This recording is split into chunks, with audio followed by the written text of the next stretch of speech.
কখনো কখনো মাথার উপর ভগবান আছে সেই বিশ্বাস নিয়ে শক্ত হাতে আমাদের ধৈর্য ধরতে হয়। কেন কি কথাই তো বলে, বিশ্বাসে মিলায় বস্তু তর্কে বহুদূর। আবার কিছু কিছু সময় আমাদেরকে খুব শক্তভাবেই সংসারের হাল ধরতে হয়, পরিবেশ এবং পরিস্থিতি অনুযায়ী নিজেকে মানিয়ে নিতে হয়। হাজার কষ্ট হলেও নিজেকে সংযত রাখতে হয়, মনে রাখতে হয় যে এই সংসারটা আমি ছাড়া কিন্তু অচল। যাই হোক, অনেক গল্প অনেক কথা হবে তোমাদের সাথে, তার আগে নিজের পরিচয়টা দিয়ে নেব। নমস্কার, কেমন আছো সবাই? আশা করছি সবাই খুব ভালো আছো, আর আমরাও মোটামুটি আজকে ভালো আছি গো। আজকে আমার আরও একটি নতুন ব্লগে তোমাদের সবাইকে অনেক অনেক স্বাগত জানিয়ে ব্লগটি শুরু করছি, আর আশা রাখছি ব্লগটি তোমাদের ভালো লাগবে। গতকাল রাত্রিটাতে ঠিকঠাক ঘুম হয়নি গো। কেন বলো তো? বর তো নার্সিংহোম থেকে এসেছে, তার পাটায় ব্যান্ডেজ করা আছে। তো আদে তো পাটা সে ঠিকঠাকভাবে রাখলো না, পাটা ঝুলে গেল না, পাটা কি হলো, বারবার উঠে তার খেয়াল রাখতে হচ্ছিল। সেই জন্য নিজের ঘুমটা আর কমপ্লিট হয়নি। তাও মোটামুটি ওই 4:30 দিকে ঘুমিয়েছি। আর ওই যে তোমরা তো জানো 5:30 আমার অ্যালার্ম দেওয়াই থাকে, 5:30 উঠে পড়েছি। নার্সিংহোমে বর একটা বেডশিট নিয়ে গেছিলো, সেটাকেই একটু সকাল সকাল ধুয়ে দিলাম। কেন কি জানি, ছেলে ওঠার আগে আগে আমি যদি আমার যে সমস্ত জামা কাপড়গুলো আছে সেগুলো কেচে ধুয়ে নিতে পারি, আর আমার ঘরটা আর সামনে হচ্ছে সিঁড়িটা, এই দুটো মুছে বাসি কাপড়টা চেঞ্জ করে নিতে পারি, তাহলে আমার কাজ অনেকটা এগিয়ে যাবে। আর তার উপরে রইল ছেলে, আর সবচেয়ে বড় হচ্ছে আমার বর।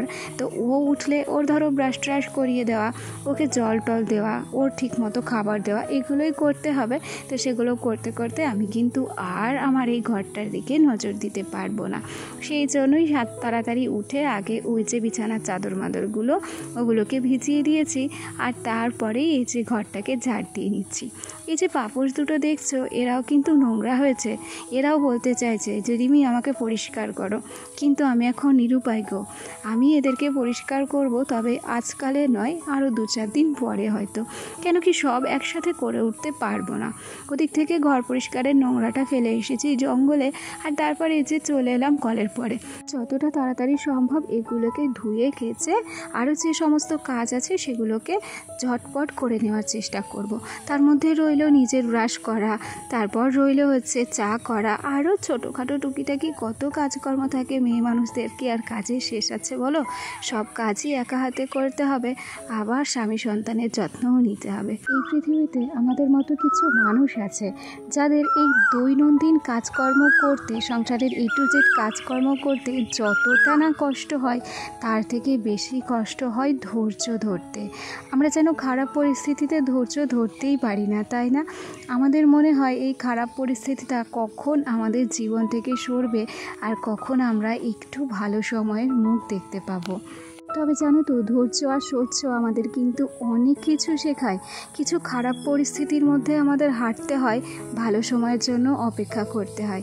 সেই খারাপ পরিস্থিতির মধ্যে দিয়ে আমরা যদি না হাঁটতাম, তাহলে ভালো সময়টা কিন্তু খুব তাড়াতাড়ি হয়তো আমাদের জীবনে আসতো না। তবে মানুষের জীবন তো খারাপ ভালো মন্দ সমস্তটাই মিশিয়ে। ঠিক কী বলো তো জিনিসটা, একটা ঘন কালো রাতের পর যেমন একটা ঝলমলে দিনের সূচনা হয়, ঠিক তেমনই খারাপ সময়গুলো কাটার পর একটা ভালো সময় কিন্তু আমাদের জীবনে আসেই। তবে সেই সময়টার জন্য আমাদের কিন্তু একটু হলেও অপেক্ষা করতে হয়। তো যাই হোক, তোমাদের সাথে গল্প করতে করতে অনেক কাজ করে নিয়েছি। ওদিক থেকে শোনার জন্য একটু সুজি করে নিয়েছি, আর একটু মাখানা ভেজে নিয়েছি। কেন কি আজকে ভেবেছি আমার বরকে চায়ের সঙ্গে একটু মাখানা দেব। আসলে কি বলো তো, মাখানাটা আমরা খেতে বেশ পছন্দ করি। আমাদের ঘরে না মাখানা থাকেই, মানে ফুরিয়ে গেলে আমার বর কিন্তু মাখানা নিয়েই আসে। আর সচরাচর প্রত্যেক দিন যেহেতু মাখানা খাই না, সেই জন্য 1 প্যাকেট মাখানা আনলে মোটামুটি অনেক দিনই চলে যায়।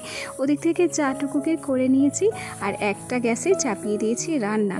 ওদিক থেকে আমার শাশুড়ি মা কুমড়ো শাক কেটে দিয়েছিল, আর কুমড়ো শাকগুলো কিন্তু আমাদের বাড়িরই। একদিন তোমাদের দেখাবো আমাদের কুমড়ো শাকের বাগান। হ্যাঁ, আর এদিক থেকে 1 কাপ চিনি ছাড়া চা আর 1 কাপ চিনি দেওয়া চা করে নিয়েছি। সাথে নিয়েছি 2টো বিস্কুট, আর এই যে রইল মাখানা ভাজা। আর চলো এই দিয়ে আমরা কিন্তু চাটা খেয়ে নিই। নিয়েছি। ওদিক থেকে বরকে একটুখানি নামিয়ে নিয়েছি, সাইডেই বসিয়ে দিয়েছি চেয়ারে, আর সেই ফাঁকে বিছানাটাকে গুছিয়ে নিচ্ছি। কেন কি বলো তো, এই যে রাতের বাসি বিছানাটা না তুললেই নয়, তার উপরে রয়েছে একটা পেশেন্ট, আর ঘরবাড়ি যদি এরকম নোংরা থাকে, বিছানাটা যদি নোংরা থাকে, আরও নিজেদের সবাইকে রুগী রুগী মনে হয় জানো তো। আর সেই জন্যই বিছানাটা তাড়াতাড়ি করে গুছিয়ে তারপর এই যে ধরে খাটে বসিয়ে দিয়েছি, আর দুজনে একটুখানি কিন্তু গল্প করতে করতে চাও খেয়ে নিচ্ছি। ওই যে গতকালকে বলেছিলাম যে যতটা পারবো খুব যত্ন নেওয়ার চেষ্টা করব বরের। 15টা দিনই একটু কষ্ট হবে, তারপর তো আর কোনো কষ্ট নেই। মানুষটা সুস্থ হয়ে গেলে আবার কিন্তু আমার যেরকম সাধারণ জীবনযাপন ছিল, যেমন নিজের কাজ নিজে করতাম, এভাবেই কাজগুলো করব। তবে আমার কাজ যে আমি সবসময় একা হাতে করি তা কিন্তু নয় জানো তো।